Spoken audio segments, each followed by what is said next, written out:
बाकीचे बसून घ्या. माझ्या काय झालं आता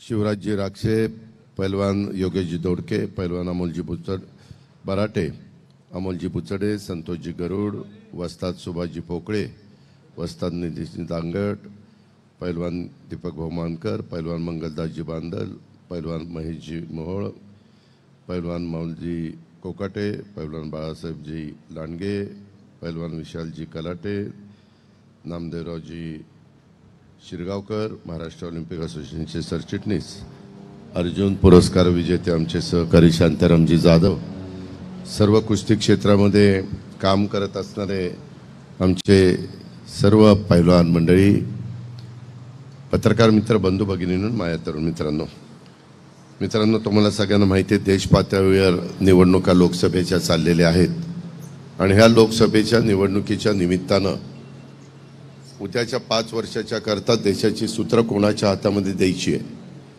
मित्रांनो, ही निवडणूक हे देशाचं भवितव्य ठरवणारी निवडणूक आहे. वेगवेगळ्या पद्धतीनं दिशाभूल करण्याचं काम काही मंडळींचं चाललेलं आहे. मी माझ्या राजकीय जीवनामध्ये काम करत असताना गेले 30-32 वर्ष क्रीडा क्षेत्र असू द्या, कुठलंही साहित्य, कला, क्रीडा, संस्कृती, कुठलंही क्षेत्र असू द्या, त्या क्षेत्रामध्ये माझ्या परीनं जी काही मदत करता येईल ती मदत करण्याचा प्रयत्न मी सातत्याने चालवलेला आहे. त्यामध्ये प्रत्येक खेळाला आपल्याला कसं प्रोत्साहन देता येईल, प्रत्येक खेळाला आपल्याला कशी मदत करता येईल, त्याच्यामध्ये जे खेळामध्ये प्रावीण्य दाखवतात, मग ते कुस्तीचं क्षेत्र असेल, ते कबड्डीचं क्षेत्र असेल, ते खो खोचं क्षेत्र असेल, ते कुठलंही क्रीडा क्षेत्र असेल, त्यामध्ये अडचण येऊन द्यायची नाही. सुदैवाने माझ्याकडं अर्थ मंत्रालय असल्यामुळं त्याही गोष्टीचा फायदा हा आपल्याला ह्या निमित्तानं होत असतो. आणि हे सगळं होत असताना मला असं जाणवलं की आज मी पुण्यामध्ये होतो. आज पुण्यात लग्नाची पण मोठी तीथ आहे. काही माझ्या सहकाऱ्यांच्या वेगवेगळ्या प्रकारच्या बैठका पण मी लावलेल्या आहेत आणि त्याच्यातून खरं तर तुमची 11 वाजता बैठक होती. मला उशीर झाला त्याबद्दल सुरुवातीलाच पैलवान मंडळींच्याकडं मी दिलगिरी व्यक्त करतो. मी मधी दीपक मानकर, बाबा कंधारे, पंकज हरपुडे ह्या सगळ्यांना सांगितलं की मला ह्या सगळ्या मान्यवरांशी थोडंसं हितगुज करायची आहे. मला माझ्या परीनं ह्यांची मदत त्या ठिकाणी घ्यायची आहे. आज महायुतीच्या सरकारच्या माध्यमातून आम्ही काम करतोय. एकनाथ शिंदे असतील, देवेंद्रजी असतील, मी असेल, बाकीचे सगळे आमचे सहकारी असतील, 3 पक्ष आणि इतर मित्र पक्ष असं मिळून आम्ही पुढं चाललेलो आहेत. आणि हे पुढं चालत असताना महाराष्ट्राचा सर्वांगीण विकास कसा होईल, महाराष्ट्र वेगवेगळ्या क्षेत्रामध्ये त्यांचा नावलौकिक कसा वाढेल, त्याच्यामध्ये नंबर 1च्या स्थानावर महाराष्ट्र कसा जाईल, हीच आमच्यासारख्यांची सगळ्यांची भावना असते. आणि ही भावना होत असताना पैलवान हा राजर्षी शाहू महाराजांनी ह्याला खरा राजाश्रय देण्याचं काम केलं आणि तेव्हापासून ह्या कुस्तीपटूंनी कुठं मागं वळून बघितलेलं नाही आहे. ठीक आहे, आता मातीच्या बरोबर गादीवरच्या पण कुस्त्या आलेल्या आहेत, बाकीच्या पण गोष्टी चाललेल्या आहेत आणि ह्याच्यातून लोकांचाही प्रतिसाद मोठ्या प्रमाणावर आपल्याला वेगवेगळ्या महाराष्ट्र केसरी असेल, हिंद केसरी असेल किंवा अनेक प्रकारच्या ज्या काही स्पर्धा होत असतात त्या स्पर्धेच्या पातळीवर आपल्याला सगळ्यांना बघायला मिळतात.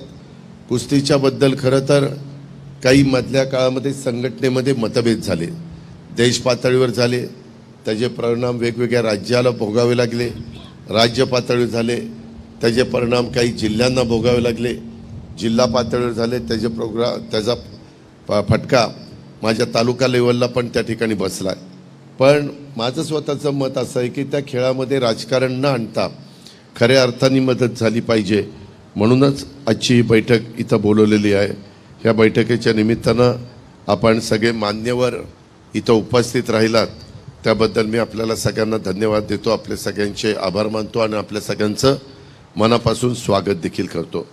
मित्रांनो, ज्यावेळेस माझ्यासारख्याला ह्या सगळ्या क्षेत्रामध्ये राजकीय क्षेत्रात कामाची संधी मिळाली त्यावेळेस आपल्या इथं गुजरात येथे झालेल्या 36व्या राष्ट्रीय क्रीडा स्पर्धेमध्ये संपूर्ण राज्यात आपलं महाराष्ट्र राज्य हे पहिल्या क्रमांकावर आलेलं आहे। त्यामध्ये प्रत्येक खेळाडूचं, प्रशिक्षकाचं आणि त्या खेळाडूंच्या पालकांचं सर्वांचंच योगदान होतं। क्रीडा रसिकांनी भरभरून पाठिंबा दिला म्हणून हे सगळं घडलं। हे सगळं घडत असताना गोव्याला देखील 37व्या राष्ट्रीय क्रीडा स्पर्धा झाल्या।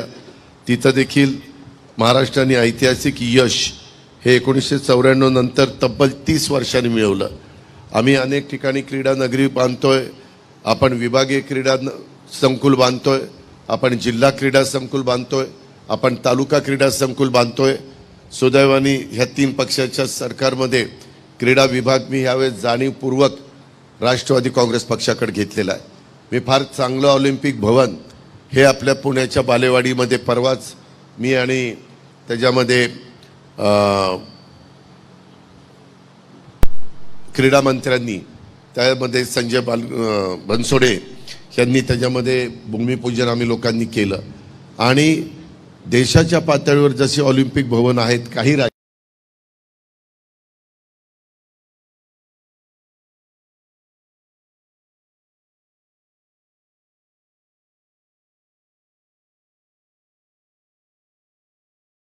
राज्यामध्ये त्याच धर्तीवरचं आपलं पण ऑलिम्पिक भवन असावं।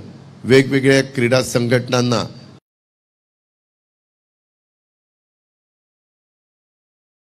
ऑलिम्पिक क्रीडा स्पर्धा नव्याने आपण सुरू केलेली आहे। त्याच्यामध्ये जवळपास 10,536 खेळाडूंचा सहभाग असलेली महाराष्ट्र ऑलिम्पिक क्रीडा स्पर्धा ही देशातील सर्वात मोठी अशा प्रकारची क्रीडा स्पर्धा ठरलेली आहे। राष्ट्रीय क्रीडा स्पर्धेमध्ये देखील आंतरराष्ट्रीय तसेच आशियाई क्रीडा स्पर्धेत पदक विजेत्यांना देण्यात येणाऱ्या पारितोषिकामध्ये भरघोस अशा प्रकारची वाढ करायला आम्ही मुख्यमंत्री, उपमुख्यमंत्री सगळेजण यशस्वी झालोय। शिवक्रीडा पुरस्कार रकमेत देखील वाढ करून ऑलिम्पिक चळवळीला एक दिशा देण्याचं काम आम्ही सगळ्यांनी केलेलं आहे। बालेवाडी क्रीडा संकुलात जे काही बाकीच्या अडचणी होत्या, त्रुटी होत्या, तो दूर करण्याचा प्रयत्न आमच्या सगळ्यांचा चाललेला आहे। आणि देशाचे पहिले वैयक्तिक ऑलिम्पिक पदक विजेते महाराष्ट्राचे सुपुत्र खाशाबा जाधव यांचा जन्मदिन देखील क्रीडा दिन म्हणून आपण जाहीर केलेला आहे, तो 15 जानेवारी। आणि महाराष्ट्र हे देशातील अशा प्रकारचा राज्याचा क्रीडा दिन साजरा करणारं पहिलं राज्य ठरलेलं आहे। आणि खेळाडूंच्या हिताचे देखील अनेक महत्त्वाचे निर्णय आपण त्या बाबतीमध्ये घेतलेले आहेत। मला DPDCमध्ये नियोजन खातं माझ्याकडे असल्यामुळं मी त्याच्यात खूप मोठ्या प्रमाणावर DPDC वाढवलेला आहे। पाठीमागं मी आपल्याला सांगितलं तर तुम्हाला आश्चर्य वाटेल, 25 वर्षापूर्वी ह्या पुणे जिल्ह्याचा जिल्हा वार्षिक योजना आराखडा हा अवघा 50 कोटी रुपयाचा असायचा। आता यंदाचा नवीन आराखडा 1250 कोटीपर्यंत आपण त्या ठिकाणी नेलेला आहे। आणि त्याच्यातून कुठं कुठं कबड्डीला असेल, खो खोला असेल, कुस्तीला असेल, मॅट पाहिजे असतील, आणखीन काही त्याच्यामध्ये मदत पाहिजे असेल, ते पण करण्याचा आपला प्रयत्न आहे।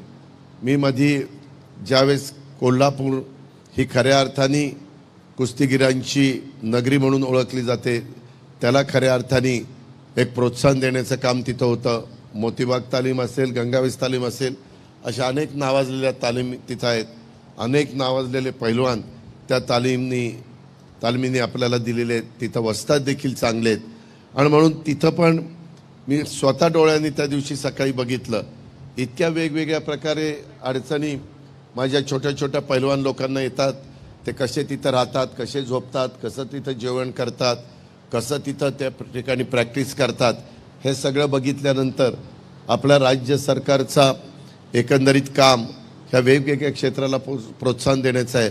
म्हणून मी प्रायोगिक तत्त्वावर पहिल्यांदा गंगावेस तालमीचं काम हातामध्ये घेतलेलं आहे। आणि ते खूप चांगलं करण्याचा माझा आणि माझ्या सगळ्या सहकाऱ्यांचा क्रीडा विभागाचा प्रयत्न आहे। आपण टप्प्याटप्प्याने आपल्याही पुणे जिल्ह्यातल्या ज्या तालीम आहेत त्याही नावाजलेल्या तालीम आहेत, इथंही चांगले वस्ताद आहेत, इथंही चांगले पैलवान हे तयार करण्याचं काम होतं आहे। आणि माझी तुम्हाला विनंती आहे की हे सगळं करत असताना मित्रांनो, आम्ही काही साधू संत नाही आहे, आम्ही राजकीय क्षेत्रातले काम करणारे कार्यकर्ते आहेत। आम्ही काय हे सगळं करू शकतो तर तुमचा पाठिंबा असतो, जनतेचा पाठिंबा असतो, पाठबळ असतं। मतदारांचं मनापासून सहकार्य असतं म्हणून आम्ही करू शकतो. माझी पैलवान मंडळींना विनंती आहे, ह्यावेळेस तुमचंही प्रतिनिधित्व करण्याच्या करता पुणे शहर ही अतिशय ॲटो नगरी म्हणून ओळखली जाते, ॲटो हब म्हणून ओळखला जातो, IT हब म्हणून ओळखला जातो, विद्यानगरी आपली विद्येचं माहेरघर म्हणून ओळखलं जातं, सांस्कृतिक राजधानी म्हणून ओळखली जाते. ह्या सगळ्याचं सार जर आपण पाहिला तर इथं वेगवेगळ्या क्षेत्रातल्या मान्यवरांना प्रतिनिधित्व करण्याची संधी पार्लमेंटमध्ये आपण दिलेली आहे. ह्यावेळेस तर महायुतीनं आपल्या शहरामध्ये पुणे शहराचा जो मतदारसंघ पाठीमागे गिरीश बापटसाहेब ह्या मतदारसंघाचं प्रतिनिधित्व करत होते, तिथं आपण मुरलीधर मोहोळ यांना संधी दिलेली आहे. मला मुरली मोहोळ भेटून गेले, मला मुख्यमंत्र्यांना उपमुख्यमंत्र्यांना त्यांनी त्यांचं काम सुरू केलेलं आहे. त्यांनी पण आवाहन केलं की बाबा पैलवान मंडळींनी सगळ्यांनी ह्या निमित्तानं साथ द्यावी, ह्या निमित्तानं पाठिंबा द्यावा, ह्या निमित्तानं सहकार्य करावं. आज तुमच्यातलाच एक सहकारी पार्लमेंटमध्ये निघालेला आहे आणि तुम्ही पुणे शहराची एकंदरीत राजकीय परिस्थिती बघता 100% जवळपास पुणे शहरामध्ये महायुतीचे खालचे साहीच्या साही आमदार काम करतात. साही आमदार महायुतीचे आहे. एक आहे वडगाव शेरीचा सुनील टिंगरे, हा NCPचं प्रतिनिधित्व करतो पण महायुतीमध्ये, आणि बाकीचे 5 मतदारसंघामध्ये हे भारतीय जनता पक्षाचे आमदार आपल्या विधिमंडळामध्ये प्रतिनिधित्व करतात. साधारण एकंदरीत राजकीय परिस्थिती बघितली, एकंदरीत कल बघता मुरली मोहोळ चांगल्या मताधिक्यांनी विजयी व्हायला कुठली अडचण येईल असं मला तरी वाटत नाही. कारण मी पण अनेक वर्ष ह्या पुणे शहराचं त्या बाबतीमध्ये समाजकारण राजकारण जवळून बघितलेलं आहे. तुमचा पालकमंत्री म्हणून अनेक वर्ष मला तुम्ही सगळे लोकांनी संधी दिलेली आहे आणि ज्या वेळेस ह्या क्रीडा क्षेत्रातला कुठलाही सहकारी माझ्याकडे आल्यानंतर सकारात्मक त्याच्यातनं कसा मार्ग काढता येईल अशा प्रकारचा मनापासूनचा प्रयत्न बाबांनो माझा असतो आणि तो आणखीन पुढं वृद्धिंगत व्हावा. आणखीन पुढं आपल्याला ज्या काही गोष्टी करणं गरजेचं आहे ते तुम्ही माझ्या लक्षात आणून दिल्यानंतर त्याच्यात पण जातीनं मी आणि माझे सगळे सहकारी, आपले राज्याचे मुख्यमंत्री उपमुख्यमंत्री, आम्ही सगळेजण लक्ष घातल्याशिवाय गप्पा बसणार नाही हा विश्वास देखील मी माझ्या सहकारी मित्रांना सगळ्या पैलवान मंडळींना ह्या निमित्तानं देऊ इच्छितो. माझी आपल्याला इतर वेगवेगळ्या प्रकारच्या अडचणी आहेत, परंतु माझी आपल्याला सगळ्यांना विनंती आहे की जसं कोल्हापूरचा तालमीसाठी विकास आराखडा, जी तालीम संस्थांची ऐतिहासिक गौरवशाली अशा प्रकारची परंपरा आहे, या परंपरेचंच कुस्ती खेळाचं तालीम संस्थांचं जतन आणि संवर्धन करण्याची जबाबदारी आपल्या सर्वांची आहे आणि त्या शासनाने पण कुठं मागं राहू नये. भावी पिढी सक्षम निर्व्यसनी व्हावी, पारंपरिक खेळाचं युद्धकलेचं संरक्षण व्हावं, याच उद्देशाने आम्ही कोल्हापुरात अगदी गल्लीबोळात देखील अनेक संस्था ज्या काम करतात किंवा राज्याच्या इतर भागामध्ये काम करतात अशा पद्धतीनं त्यांना सर्वतोपरी सहकार्य हे आम्ही त्या बाबतीमध्ये करतोय आणि त्याच्यातूनच आपल्याला अधिकाधिक सुधारणा करायच्या आणि त्या करण्याच्या करता आम्ही मनापासून त्या ठिकाणी प्रयत्न करू. माझी तुम्हाला एक विनंती आहे, आता हे सगळं काम करत असताना तुमचाही पाठपुरावा हा राहिला पाहिजे, कारण आम्हाला सकाळपासून रात्रीपर्यंत इतके वेगवेगळ्या क्षेत्रातले मान्यवर भेटत असतात, त्याच्यामध्ये तुम्ही त्याचा पाठपुरावा करत तुमच्यातला ज्यांनी हे क्षेत्र गाजवलं आहे, मैदानं गाजवलीत, परंतु आज ते कुठल्या वेगळ्या क्षेत्रामध्ये समाजकारणात राजकारणात काम करत असतील तर त्यांनी पण त्याच्यामध्ये जर लक्ष दिलं आणि सांगितलं की अजित पवार हे इथपर्यंत आलेले परंतु पुढं ज्या गतीनं जायला पाहिजे तिथं जात नाही, मी लगेचच संमती त्यांना सांगीन. आणि आपल्या इथं राजेश देशमुख पूर्वी कलेक्टर होते, चांगलं काम केलं त्यांनी 4 वर्ष, तेच आता क्रीडा आयुक्त झालेले आहेत आणि त्यांना ज्या क्षेत्रातली जबाबदारी आपण त्यांच्यावर देतो ती जबाबदारी अतिशय चांगल्या पद्धतीनं ते पार पाडतात, अशा प्रकारचा माझा प्रशासनातला त्यांचा अनुभव आहे. आणि म्हणून त्याही अधिकाऱ्याची मदत आपण आपल्या ह्या क्षेत्राला, सगळ्याच क्रीडा क्षेत्राला, त्याच्यामध्ये कुस्ती क्षेत्र पण महत्त्वाचं आहे, ह्याला त्या ठिकाणी करून देण्याचा प्रयत्न करू. त्याच्यामध्ये कुस्ती स्पर्धेचं वेगळेपण हे आहे की निकालात कुणीही जिंकलं तरी दोन्ही पैलवान तोडीचे असतात, हे आपल्याला सगळ्यांना माहिती आहे. आणि महाराष्ट्र केसरीसारख्या कुस्ती स्पर्धा मॅटमध्ये देखील होतात, मातीत पण होतात. आणि मातीच्या स्पर्धेत अंतिम जिंकलेले पैलवान महाराष्ट्र केसरीसाठी लढतात. दोघंही नंबर 1चे पैलवान असतात. दोघांची मेहनत, दोघांची क्षमता नंबर 1चीच त्या ठिकाणी असतो. अशा पद्धतीनं खूप काही गोष्टी त्याच्यामध्ये चालतात. मला आठवतं आहे पाठीमागच्या काळामध्ये आम्ही सरकारमध्ये असताना कबड्डीची स्पर्धा राज्य पातळीवर होण्याच्या करता, खो खोची स्पर्धा राज्य पातळीवर होण्याच्या करता, कुस्तीची स्पर्धा राज्य पातळीवर होण्याच्या करता, आणि मला वाटतं व्हॉलीबॉलची, ह्या सगळ्यांना शांताराम आपण 25-25 लाख रुपये देत होतो.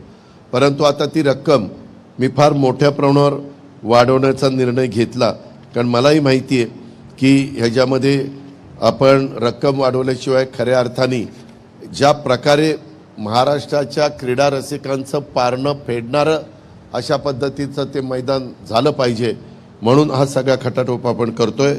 जीवन गौरव पुरस्कार पूर्वी 3 लाख रुपये होता, तो आता मी 5 लाखापर्यंत, आणि खेळाडूंच्या करता 1 लाखावरून 3 लाखापर्यंत अशा प्रकारची वाढ आपण केली. आशियाई क्रीडा स्पर्धेमध्ये देखील पूर्वतयारीच्या करता प्रत्येक खेळाडूला, पात्र खेळाडूला 5 लाख आणि दिव्यांग खेळाडूंना 2 लाख बँकेच्या खात्यामध्ये आपण जमा करण्यात आलेले आहेत. पदक विजेत्या खेळाडूंच्या पारितोषिक रकमेत अक्षरशः आम्ही सगळ्यांनी पुढाकार घेतला आणि 10 पट वाढ, वैयक्तिक सुवर्णपदक 10 लाखावरून 1 कोटीपर्यंत आम्ही नेलेलं आहे. रौप्य पदक 7.5 लाखापासून 75 लाखापर्यंत नेलेलं आहे, आणि कांस्य पदक 5 लाखावरून 50 लाख, 10 पट वाढ. कधी क्रीडा क्षेत्रामध्ये एवढी प्रचंड वाढ तुम्ही जुन्या क्रीडा क्षेत्रामध्ये नावाजलेल्या खेळाडूंना विचारा, ते देखील सांगतील की एवढी वाढ कधी झाली नव्हती. आणि सांघिक सुवर्ण पदकाकरता देखील 75 लाख, रौप्य पदकाकरता, सुवर्ण पदकाकरता 75, रौप्य पदकाकरता 50 आणि कांस्य पदकाकरता 25. आणि मार्गदर्शकाच्या खेळाडूंच्या पारितोषिक रकमेत 10% बक्षीस सर्व सहभागी खेळाडूंना, म्हणजे 10 लाखाचं पारितोषिक आपण त्या ठिकाणी जाहीर केलेलं आहे. अशा खूप काही गोष्टी आपण करतोय. आपण त्याच्यामध्ये मधी नमो क्रीडा संकुल योजना पण राबवली. छत्रपती संभाजीनगर येथे स्वतंत्र क्रीडा विद्यापीठ, त्याच्याकरता 650 कोटी रुपयाचा निधी आपण मंजूर केलेला आहे. समितीचं पण गठन केलेलं आहे. क्रीडा विभागामध्ये वेगवेगळी पदं भरत असताना क्रीडा क्षेत्रातल्या नावाजलेल्या परंतु आता त्या क्षेत्रातनं रिटायर झालेल्या खेळाडूंना कशी संधी देता येईल, ह्या प्रकारचा प्रयत्न आपला चालू आहे. आंतरराष्ट्रीय क्रीडा विद्यापीठ, आपण पुणे आंतरराष्ट्रीय क्रीडा विद्यापीठ तात्पुरत्या स्वरूपात कुलगुरूची नेमणूक केलेली आहे. आपण 2024 पॅरिस ऑलिम्पिकमध्ये जे काही कोटा प्राप्त केलेल्या महाराष्ट्रातील खेळाडूंना सरावाकरता चांगलं आर्थिक सहाय्य पण आपण त्या ठिकाणी दिलेलं आहे. अशा खूप काही गोष्टी आपण या क्रीडा क्षेत्रामध्ये केलेल्या आहेत. आपल्या इथल्या पैलवानांनी पण आपल्या महाराष्ट्राचं, आपल्या देशाचं, आपल्या परिसराचं नावलौकिक वाढवण्याचं काम या बाबतीमध्ये केलेलं आहे. आज मला तुम्हाला एवढंच या निमित्तानं सांगायचं आहे की क्रीडा क्षेत्रात काळानुरूप आधुनिक तंत्रज्ञानानुसार अनेक प्रकारचे बदल झालेले आम्ही पाहतोय, आणि या बदलांना सामोरं जाण्यासाठी, त्याच्यामध्ये टिकण्यासाठी आवश्यक असणारी क्षमता क्रीडापटूंनी निर्माण करणं गरजेचं आहे. त्याकरता आम्ही पूर्वीच्या काळामध्ये खेळायला जायचं म्हटलं तर रेल्वेने जावं लागायचं, त्याच्यात त्यांचा प्रवास होत असताना ते त्रासून जायचे. आम्ही यावेळेस त्यांना विमानाने पाठवलं की कमीत कमी वेळात ते त्या ठिकाणी पोचावेत, आणि त्यांचा जो काही श्रम आहे, जो काही त्यांना कष्ट त्या ठिकाणी घ्यावे लागतात, तो त्रास कमी व्हावा, ही त्याच्या पाठीमागची भूमिका होती. हे पण मी आपल्याला सगळ्यांना सांगेन. ह्यामध्ये माझा प्रयत्न हा होता, आत्ता मला अशी सांगण्यात आलं की बाबा हे बारामती लोकसभा मतदारसंघातली पैलवान आहेत, असं नाही. मंगलदास बांदल इथं आहेत, ते शिरूर लोकसभा मतदारसंघातले. त्याच्यामुळं अरे जास्त बारामतीचे असले तरी आम्हाला काही फक्त बारामती नाही, आम्हाला पुण्यात तुमची मदत पाहिजे, शिरूरमध्ये पाहिजे, मावळात पाहिजे, बारामतीत पाहिजे. मी काही स्वार्थासाठी बारामती करायला आलो नाही. त्यामध्ये महायुतीच्या ज्या जागा आहेत तिथं आम्हाला तुमचे भरभक्कम पाठिंबा पाहिजे, तुमचा आशीर्वाद पाहिजे, तुमचं सहकार्य पाहिजे. आणि तुम्हाला सगळ्या बाबतीमध्ये सहकार्य मिळवून देण्याची जबाबदारी आम्हा लोकांची आहे. त्याच्यात आम्ही तिथं कुठं कमी पडणार नाही ह्याबद्दलची ग्वाही मी आपल्या सर्व सहकाऱ्यांना देतो. काही जण कदाचित तुम्हाला भावनिक करण्याचा प्रयत्न करतील, काहींचे फोन पण तुम्हाला येण्याची शक्यता नाकारता येत नाही. मित्रांनो, क्रीडा क्षेत्रामध्ये किंवा कुठल्याही क्षेत्रामध्ये आपण जातीचा पातीचा नात्याचा गोत्याचा विचार करून चालत नाही. शेवटी ज्याच्या अंगामध्ये क्रीडा कौशल्य आहे, जो तरबेज त्या क्षेत्रामध्ये, त्याला आपण संधी दिली पाहिजे. ही त्याच्या पाठीमागची भूमिका आम्हा लोकांची सगळ्यांची आहे. आता हे एकाने सांगितले, महाराष्ट्र राज्य कुस्तीगीर परिषद व महाराष्ट्र राज्य कुस्तीगीर संघ या दोन संघटनेच्या वादात राज्याच्या कुस्तीचे सध्या नुकसान होत आहे. राज्याची कुस्ती 2 गटात विभागली आहे. पैलवानांचे नुकसान होत आहे. सदरचा वाद मिटवावा. मित्रांनो, माझं तर म्हणणं आहे की कुठेही वाद असू नये. आता मी बघितलंय देश पातळीवर पण बऱ्याचदा बऱ्याच गोष्टी झाल्या. अनेकांनी रेसलिंगमधल्या मान्यवरांनी तिथं आंदोलन केलं, हेही आपण बघितलं. माझं म्हणणं की त्याच्यामध्ये सगळ्यांनी बसून एकत्रपणे मार्ग काढला पाहिजे, ह्या मताचा मी स्वतः आहे. मी उद्याची आचारसंहिता संपली म्हणजे बारामती लोकसभा मतदारसंघाचं मतदान 7 मेला आहे. ह्या 4ही मतदारसंघामध्ये शिरूर लोकसभा आणि बारामती लोकसभा मतदारसंघात महायुतीचं चिन्ह घड्याळ आहे. तसंच आमच्या मावळ लोकसभा मतदारसंघामध्ये जो अर्धा भाग पुणे जिल्ह्यात येतो, अर्धा भाग माझ्या रायगड जिल्ह्यामध्ये जातो, तिथं त्या बाबतीतलं आरक्षण हे माझ्या आरक्षण नाही, तिथं चिन्ह हे धनुष्यबाण आहे. आणि आमच्या पुणे शहरामध्ये आपले पैलवान जिथं उभे आहेत तिथं चिन्ह कमळाचं आहे. काही जण थोडी बहुत वेगळ्या पद्धतीनं टीका टिप्पणी करण्याचा प्रयत्न करतात. हा ज्याचा त्याचा अधिकार आहे, संविधानाने तो प्रत्येकाला दिलेला आहे. त्याच्यामुळं इथं मी जास्त त्या गोष्टीला महत्त्व देऊ इच्छित नाही. इतर मला आपला आता हा हे संपला पैलवानांचा मेळावा की मी लगेचच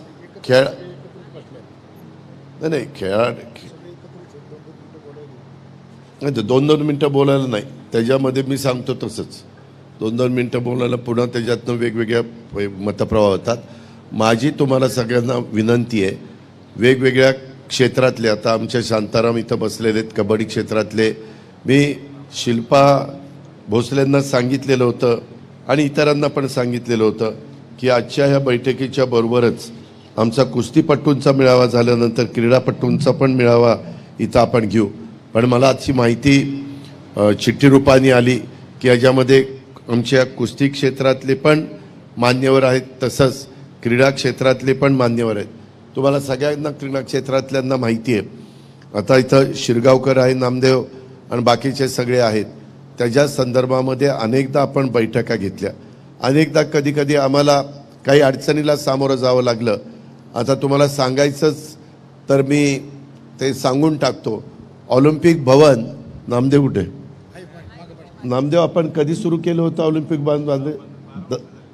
10 का 12 वर्ष झाली. 12 वर्ष 14 वर्ष वनवास त्या ठिकाणी होतो. काही ना काही अडचणी यायच्या. मला इतकं वाईट वाटायचं. मी इतके सुंदर तिथं प्लॅन केलेले होते, परंतु आता आम्ही सगळेजण बसलो आणि इतकं चांगलं ऑलिम्पिक भवनाचा प्लॅन केलेला आहे. मला वाटतं टेंडर झालं आहे, काम पण सुरू झालेलं आहे. आणि माझ्या पुणे शहराच्या वैभवामध्ये भर घालणारं ती वास्तू होईलच, परंतु महाराष्ट्रामध्ये जे क्रीडा प्रकार चालतात त्याही राज्यस्तरावरच्या संघटनांचं ऑफिस तिथं होणार आहे. आणि पुढं ते मेंटेन होण्याच्या करता देखील जी काही तजवीज करायला पाहिजे, जे काही तिथं काही शॉप्स काढले पाहिजे किंवा बँक वगैरे आणण्याचं म्हणायचं तर त्यांच्या भाड्यातनं त्याचं हाऊसकीपिंग आणि बाकीच्या गोष्टी झाल्या पाहिजे, ते पण आपण सगळं केलं, त्याच्यामध्ये धरलं आहे. त्यामध्ये मी कॉन्ट्रॅक्टरच्या मागं लागलो आहे की बाबा ते जितकं लवकरात लवकर तुला काम करता येईल तितकं लवकरात लवकर काम कर. त्याची कॉस्ट किती? 58 कोटी. आता पहिलं होतं 58 कोटीचं, आता नवीन 82 कोटीचं शांतराम झालं. 82 कोटीचं. तुम्ही विचार करा, 82 कोटीची वास्तू म्हणजे कशा पद्धतीची वास्तू त्या ठिकाणी असे. रिसर्च सेंटर आणि ऑलिम्पिक म्युझियम पण तिथं ऑलिम्पिक म्युझियम पण आपण करतोय, रिसर्च सेंटर पण आपण त्या ठिकाणी करतोय. साधारण तुम्ही क्रीडा क्षेत्रामध्ये काम करणारे सगळे माझे खेळाडू आहेत, त्या खेळाडूंना पण अभिमान वाटेल अशा फार गोष्टी बारकाईनं त्याच्यामध्ये समजून घेऊन. सुनील पाटील म्हणून आर्किटेक्ट आहे, ज्यांनी कलेक्टर ऑफिस बांधलं, ज्यांनी आपलं सर्किट हाऊस बांधलंय, तर चांगला आर्किटेक्ट आहेत.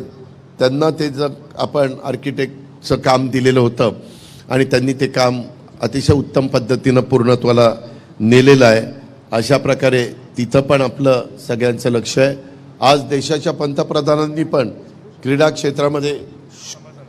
क्षेत्रामध्ये खूप बारकाईनं लक्ष दिलेलं आहे. ते स्वतः प्रोत्साहन देतात, ते स्वतः त्याच्यामध्ये लक्ष घालतात. देश पातळीवर सगळीकडं वेगवेगळ्या प्रकारचे क्रीडा स्पर्धा झाल्या पाहिजेत आणि राज्याच्या पातळीवर झाल्या पाहिजेत, खालच्या जिल्ह्याच्या पातळीवर झाल्या पाहिजेत. अशा पद्धतीनं तालुका पातळीपासून वर त्या ठिकाणी गेल्या पाहिजेत. आणि आपली 140 कोटी लोकसंख्या आहे. जगामध्ये ज्यावेळेस ऑलिम्पिक सुरू होतं त्यावेळेस आपल्या लोकसंख्येच्या मानाने आपल्याला पारितोषिकं मिळत नाही. त्याच्यामध्ये इन्फ्रास्ट्रक्चर बाबतीमध्ये आपण थोडंसं कमी पडत होतो. आज आम्ही बऱ्याच त्याच्यात सुधारणा केलेल्या आहे.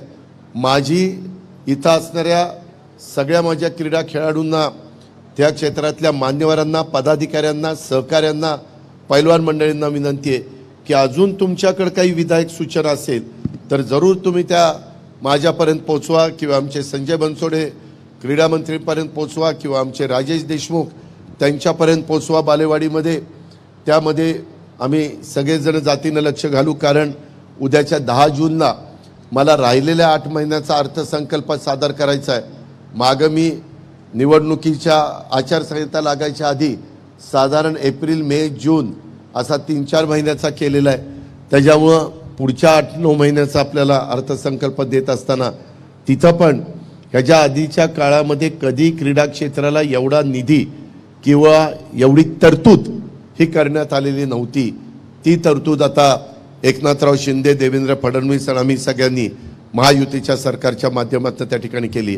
मित्रांनो, हे सगळं करत असताना काही त्रुटी आमच्याकडनं राहिल्या असतील. मी असा दावा करत नाही की सगळं अगदी आलबेल चाललेलं असेल. त्या त्रुटी जर तुम्ही लक्षात आणून दिल्या तर आम्ही सगळेजण त्याच्यात लक्ष घालू आणि कुणावर अन्याय होणार नाही, त्याच्यामध्ये पारदर्शकता येईल. खरोखरीच जो खेळाडूचं सिलेक्शन झालं पाहिजे.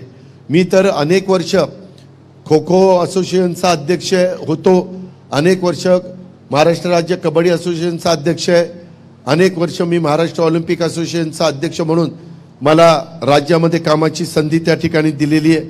अशा ह्या सगळ्या गोष्टी आपण लक्षामध्ये घेतल्या तर तिथं मी कधी सिलेक्शनच्या बाबतीमध्ये हस्तक्षेप करत नाही. शांताराम, तुम्हालाही माहिती आहे. उलट तुम्ही कुणी येऊन मला सांगितलं की दादा इथं सिलेक्शन समितीनं घेतलेला निर्णय डावलण्याचा प्रयत्न होतो, तर मी ताबडतोब तुम्हाला सपोर्ट सगळ्यांना करतो आणि सांगतो की बाबा इथं असं होणार नाही.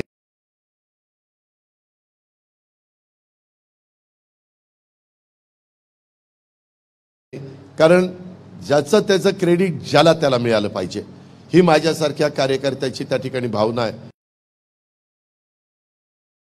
आम्ही सगळ्यांनी विलासराव देशमुख मुख्यमंत्री असताना विलासरावांना म्हणलं की आपल्याला दरवर्षी काही लाख अधिकारी आणि कर्मचारी आपल्या राज्य सरकारमध्ये रिटायर झाल्यानंतर घ्यावे लागतात. मग ते घेत असताना क्रीडा रसिकांना, क्रीडा क्षेत्रामध्ये काम करणाऱ्या ज्यांनी मैदानं गाजवली त्यांना 5% आरक्षण ठेवलं पाहिजे. आम्ही ठेवलं. त्याच्यात काही लोकांचा चांगला फायदा झाला, पण दुर्दैवाने काहींनी न कधी त्या क्रीडांगणावर जाताना बोगस सर्टिफिकेट आणली आणि त्यांनी त्याच्यामध्ये नोकऱ्या मिळवल्या. आम्ही नंतर त्याच्या खोलात गेलो. आता त्याच्यामध्ये चीफ सेक्रेटरीच्या अध्यक्षतेखाली कमिटी केलेली आहे आणि त्यांना सांगितलेलं आहे की ज्यांनी खऱ्या अर्थाने ऑलिम्पिक असेल, एशियाईक असेल, अशा प्रकारचे जे काही मैदानं गाजवलेली आहे देश पातळीवर किंवा आंतरराष्ट्रीय पातळीवर सुवर्णपदक रौप्य पदक ब्रॉन्झ पदक ह्या सगळ्याच्या बाबतीत आपण त्यांना अधिकची संधी देऊ अशा प्रकारे आम्ही ठरवलेलं आहे. तुमच्याही क्षेत्रामधल्या काही मान्यवरांना आत्ताच परवा माझ्या माहितीप्रमाणे राज्याच्या मुख्यमंत्र्यांनी ह्या सगळ्या स्पर्धा होत असताना माझ्या माहितीप्रमाणे ह्याच्यामध्ये आपल्या राक्षेला कोणाला दिलं ना शिवराजला पुणे महानगरपालिकेमध्ये दिलं का तर आम्हाला राज्य सरकारमध्ये अजून ती आमची नियमावली ठरलेली नाहीये त्याच्यामुळं ते राहिलं. त्याच्यात उत्कर्ष असेल काळे किंवा इतर पण बरेचसे पैलवान आहेत मी सगळ्यांची नावं घेत नाही त्यांनी पण मैदानं गाजवलेली आहेत. तिथं महानगरपालिकेमध्ये तरी किंवा राज्य सरकारमध्ये तरी आमची एक विनंती आहे मी सगळ्या क्रीडा क्षेत्रातल्या मान्यवरांना सांगेन की तुम्ही क्रीडा मैदानं गाजवली त्या क्षेत्रामध्ये आपापल्या तर नोकरी देत असताना आम्हाला प्राधान्य द्यायचे तुम्हाला क्रीडा क्षेत्राला बळकटी करण्याच्या करता तिथं जे काही लूपहोल्स असतील ते त्याच्यातनं भरून काढण्याच्या करता. परंतु बऱ्याचदा ज्यांनी मैदानं गाजवली ॲथलेटिक्समध्ये असतील किंवा कुठल्याही क्षेत्रामध्ये क्रीडा क्षेत्रामध्ये असतील ते आम्हाला एक्साईजचीच नोकरी द्या ते आम्हाला सेल टॅक्समध्येच EST मध्येच घाला असं म्हणतात. ते आम्हाला जरा वेदना देतं की बाबा ह्यांनी क्रीडांगणं गाजवलीत ह्यांनी क्रीडा क्षेत्राला मदत केली पाहिजे किंवा तिथं ऑफिसर म्हणून काम केलं पाहिजे. क्लास 1 असेल क्लास 2 असेल जसं त्याचं क्वालिफिकेशन असेल त्या पद्धतीनं असा आमचा सगळ्यांचा मानस आहे. पण त्याच्यात आणखीन काही तुमच्या सूचना असतील तर जरूर तुम्ही मला द्या. उद्याची आचारसंहिता संपल्यानंतर मी चीफ सेक्रेटरीची जी समिती आहे त्यांच्या पुढं देखील तुमच्या ज्या काही सूचना असतील त्या त्यांच्या पुढं ठेवीत. कारण एकदा मग पॉलिसी ठरल्यानंतर सारखी पॉलिसी बदलण्याचं कारण नाही अशा प्रकारचा पण भूमिका आपण त्याच्यामध्ये स्वीकारू अशी माझी तुम्हाला सगळ्यांना आग्रहाची नम्रतेची कळकळीची विनंती राहणार आहे. आज खरं तर मी वेळ बराच झालेला असल्यामुळे डायरेक्ट मी स्वतः माईक हातामध्ये घेतला तेव्हा कदाचित तुम्हाला वेगवेगळ्या पद्धतीनं काही सूचना करायच्या असतील त्या कृपया नामदेवराव शिरगावकर इथं आहेत किंवा त्यांना माहिती आहे काही इतर सहकारी पण आहेत त्यांच्याकडे तुम्ही जर दिल्या तर त्याच्यातनं जरूर आम्ही लक्ष घालू अशा प्रकारची खात्री आणि विश्वास मी आपल्या सर्व सहकारी मित्रांच्या समोर ह्या निमित्तानं व्यक्त करतो. आणि साधारण क्रीडा क्षेत्रामध्ये हे सरकार आणि त्या सरकारमधले मुख्यमंत्री उपमुख्यमंत्री आणि क्रीडा मंत्री आणि त्यांचे सगळे सहकारी काय काम करतायत ह्याचा थोडासा आढावा हा तुमच्यासमोर ठेवण्याचा प्रयत्न हा मी केलेला आहे. तुमच्या सगळ्यांना उद्याच्या काळामध्ये आमची विनंती आहे लोकशाहीमध्ये प्रत्येकाने कुणाचं काम करावं हा ज्याचा त्याचा अधिकार आहे. ते घटनेचे शिल्पकार डॉक्टर बाबासाहेब आंबेडकरांनी दिलेलं आहे. त्याच्यावर मी बळजबरी तुम्हाला करणार नाही. मी आम्ही विनंती करू आम्ही आवाहन करू की आज देश ज्या प्रकारे नरेंद्र मोदी साहेबांच्या नेतृत्वाखाली आगेकूच करतोय त्याच्या संदर्भामध्ये आज देशामध्ये ह्या एवढ्या मोठ्या जनतेला एक मजबूत नेतृत्व म्हणून आपण मोदी साहेबांच्याकडे बघतोय. दुसऱ्या कुठल्याही पक्षामध्ये तशा प्रकारचा नेता आज आपल्याला पाहायला मिळत नाही ही वस्तुस्थिती आहे. परंतु कारण नसताना कधी गैरसमज पसरवले जातात की बाबा हे सरकार NDAचं आलं पुन्हा तर संविधान बदलतील तर घटना बदलतील तर लोकशाही संपून टाकतील ही शेवटचीच निवडणूक काही सांगतात. आता 2014ला आले त्यांना पूर्ण बहुमत होतं व्यवस्थितपणे त्यांनी सरकार चालवलं. 2019ला आले व्यवस्थितपणे सरकार चालवलं. अनेक महत्त्वाच्या गोष्टी केल्या देशाच्या सर्वांगीण विकासाच्या करता. पोर्ट असतील एअरपोर्ट असतील त्याच्यामध्ये बंदरं पोर्ट म्हणजे बंदरं किंवा आमचे नॅशनल हायवे असतील वंदे भारत ट्रेन असतील मेट्रो ट्रेन असतील त्याच्या संदर्भातली रेल्वे लाईन असेल इतर रेल्वे लांब पल्ल्याच्या सुरू करण्याचं काम असेल अशा खूप काही गोष्टी ह्या देशाच्या भल्याकरता करण्याचा कोस्टल रोड असतील वेगवेगळ्या प्रकारचे टनेल असतील वेगवेगळ्या प्रकारचे ब्रिजेस असतील. तुम्ही बघा मागच्या काळामध्ये रस्ते कसे होते आणि आताच्या काळामध्ये कशी आहेत. अर्थात आपल्या पुण्यामध्ये बोलायचं झालं तर वाहतुकीची कोंडी होते, परंतु ती सोडवण्याच्या करता मी आणि आमचे सगळे मुख्यमंत्री उपमुख्यमंत्री सगळेजण त्याच्यामध्ये लक्ष देऊन आहोत. आणि एकदा आपला रिंग रोड झाल्यानंतर आणि दुसराही रिंग रोड नंतर दुसऱ्या टप्प्यात झाल्यानंतर ह्याला बराचसा वाहतुकीच्या कोंडीला आळा बसेल. आणि दुसरं आपली जे हिंजवडीतून शिवाजीनगर ही ट्रेन सुरू झाली मेट्रो, आणि माझ्या माहितीप्रमाणे निगडी टू कात्रज, आता आम्ही चांदणी चौक ते तिकडं वाघोली असेही करतोय, हडपसर असंही करतोय. ह्या सगळ्या झाल्यानंतर आपले बरेच पुणेकर ट्रेननी प्रवास करायला लागतील. आणि पब्लिक सर्व्हिस ट्रान्सपोर्ट ज्यावेळेस आपण चांगलं देऊ शकतो त्यावेळेस खाजगी वाहनं ही रोडवर कमी येतात आणि वाहतुकीची कोंडी होत नाही. त्याही पद्धतीचं नियोजन, पर्यावरणाचा ऱ्हास होणार नाही, एकंदरीतच शहर स्वच्छ, देखणी चांगली, नदी सुधार कार्यक्रम, अशा या सगळ्या गोष्टीला स्मार्ट सिटीच्या निमित्तानं देशाचा करोडो रुपयाचा निधी वेगवेगळ्या शहरांना देण्याचं काम, अशा खूप काही गोष्टी ह्या केंद्र सरकारच्या माध्यमातून देश पातळीवर झालेल्या आहेत. आणि म्हणून पुन्हा एकदा त्यांना ह्या देशाचं तिसऱ्यांदा पंतप्रधान करण्याची मनीषा आमच्यासारख्यांची आहे, भाजपची आहे, शिवसेनेची आहे, राष्ट्रवादी काँग्रेस पक्षाची आहे, आठवले साहेबांची आहे, महादेव जानकरांची आहे, आपल्या राजू तुमचे सदाशिव खोत यांची त्या ठिकाणी आहे. त्याच्यामध्ये आमचे महादेव जानकर घेतलं, त्याच्या कवाडे साहेब त्यांची आहे. अशा अनेक मान्यवरांची नावं त्याच्यामध्ये घेता येतील. शेवटी एवढ्या मोठ्या देशाचा कारभार करायचं म्हटलं तर जातीय सलोखा ठेवून सर्वांना बरोबर घेऊन पुढं गेल्याशिवाय हे चालू शकत नाही, असा आमचा सगळ्यांचा मानस आहे. आणि म्हणून आज दुपारची वेळ असताना पण आम्ही तुम्हाला आव्हान केलं, मग क्रीडा क्षेत्रातल्या वेगवेगळ्या मान्यवरांना पण केलं आणि आमच्या पैलवान मंडळींना पण केलं. त्याच्यामुळं तुम्ही सगळेच जण मोठ्या संख्येने आला, त्या गोष्टीचं समाधान मला आहे. आज तुकाराम बीज आहे, त्याहीबद्दल तुकाराम बीजच्या आपल्याला सगळ्यांना शुभेच्छा देतो. उद्या तिथीप्रमाणे युगपुरुष छत्रपती शिवाजी महाराजांची जयंती आहे. आम्ही सगळ्यांनी, सरकारने शिवाजी महाराजांच्या राज्याभिषेकाला 350 वर्ष झाली म्हणून पूर्ण राज्यभर कार्यक्रम हे त्या ठिकाणी चाललेले आहेत. शिवसृष्टीच्या निमित्तानं पुढच्या पिढीला पण महाराजांनी उभे केलेले किल्ले संवर्धनाच्या निमित्तानं तेही काम आम्ही मोठ्या प्रमाणावर हातामध्ये घेतलेलं आहे.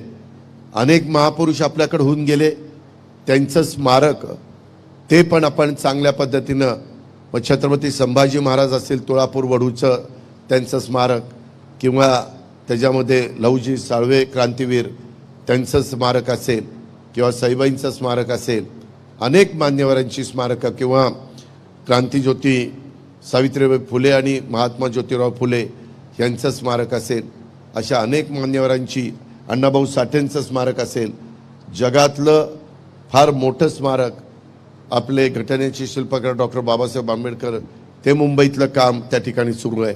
अशा पुढच्या पिढीला पण ह्या महान व्यक्तींनी कशा पद्धतीनं त्या काळामध्ये काम केलेलं आहे ह्याचं सतत स्मरण त्यांना झालं पाहिजे, त्यांचा इतिहास त्यांच्यासमोर आला पाहिजे.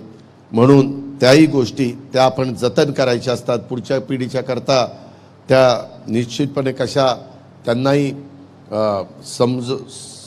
ते समजून घेतील ह्या पद्धतीनं त्याच्यात काम करायचं असतं. त्याच्यात पण आपल्या सरकारने काम केलेलं आहे आणि आम्ही त्याच्यामध्ये काम करतोय. अजून कुठं काही राहिलेलं असेल तर जरूर लक्षात आणून द्या, त्यामध्ये जरूर आम्ही सगळेजण लक्ष घालू. अशा प्रकारचा विश्वास आणि खात्री आपण सगळ्यांनी बाळगा. आम्हाला सगळ्यांना मनापासून वाटतं एवढ्या मोठ्या देश आणि एवढ्या मोठी लोकसंख्या, म्हणजे जगात 6 माणसाच्या मागं 1 भारतीय, 6 माणसाच्या मागं 1 भारतीय, अशा पद्धतीची लोकसंख्या आपण गाठलेली आहे. त्या प्रकारे देखील आपले त्यांना जर प्रोत्साहन दिलं तर चांगले चांगले खेळाडू, आंतरराष्ट्रीय दर्जाचे ऑलिम्पिकमध्ये पदकं मिळवणारे हे तयार होऊ शकतात. त्यांना पायाभूत सुविधा दिल्या तर ते देण्याचं काम आमचं चाललेलं आहे. आणि त्याच्यातून देश पातळीवर अनेक चांगले ऑलिम्पिक वीर तयार व्हावेत, माझ्या महाराष्ट्रातनं अनेक ऑलिम्पिक वीर तयार व्हावेत आणि त्याच्यातून तुमच्या माझ्या देशाची शान आणि मान वाढावी, तुमच्या आणि माझ्या देशाची राज्याची शान आणि मान वाढावी, हीच माझ्यासारख्या कार्यकर्त्याची भावना आहे.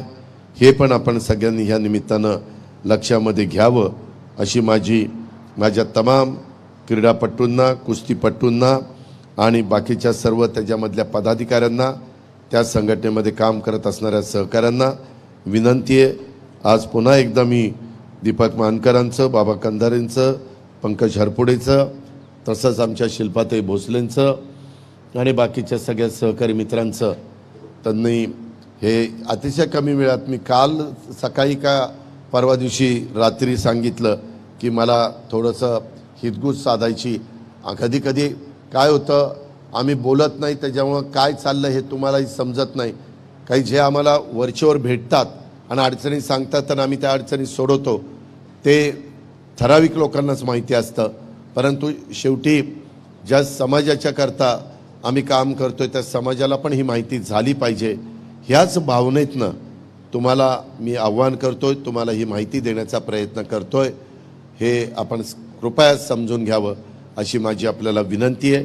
बघता बघता उन्हाळ्याची तीव्रता खूप आहे आणि त्याच्यातून बऱ्याचदा मतदार हा तिथं मतदानाला यायला काकू करतो, एवढं उन्हाचं कशाला जायचं, तसं न करता प्रत्येक मत महत्त्वाचं आहे आणि त्याच्यामुळं तुमचं अमूल्य बहुमूल्य अशा प्रकारचं मत तुमचं, तुमच्या कुटुंबियांचं, तुमच्या मित्रपरिवारांचं, तुमच्या सहकाऱ्यांचं हे महायुतीच्या घड्याळ, धनुष्यबाण आणि कमळ ह्या जे काही मशीन आहे EVM, त्या मशीनमध्ये आपण जे ह्या तीनपैकी जी खूण असेल त्या खुणाच्या समोरचं बटन दाबायचं काम आपण सगळ्यांनी करावं.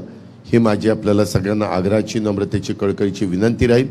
पुढच्याही काळामध्ये इतरांच्यापेक्षा अधिक माझ्या क्रीडापटूंच्या करता आणि ह्या क्षेत्रामध्ये काम करताना सर्व मान्यवरांच्या करता आम्ही त्यांना मदत करायला कुठं कमी पडणार नाही अशा प्रकारची खात्री आणि विश्वास मी ह्या मेळाव्याच्या निमित्तानं आपल्या सर्व सहकारी मित्रांना करतो आणि ह्याच्यामध्ये आम्हाला मनापासून साथ आपण सगळ्यांनी द्यावी अशी आव्हान आपल्याला सगळ्यांना करून पुन्हा एकदा आपण मोठ्या संख्येने उपस्थित राहिल्याबद्दल आपल्याला मनापासून स्वागत करून मी माझे 2 शब्द संपवतो.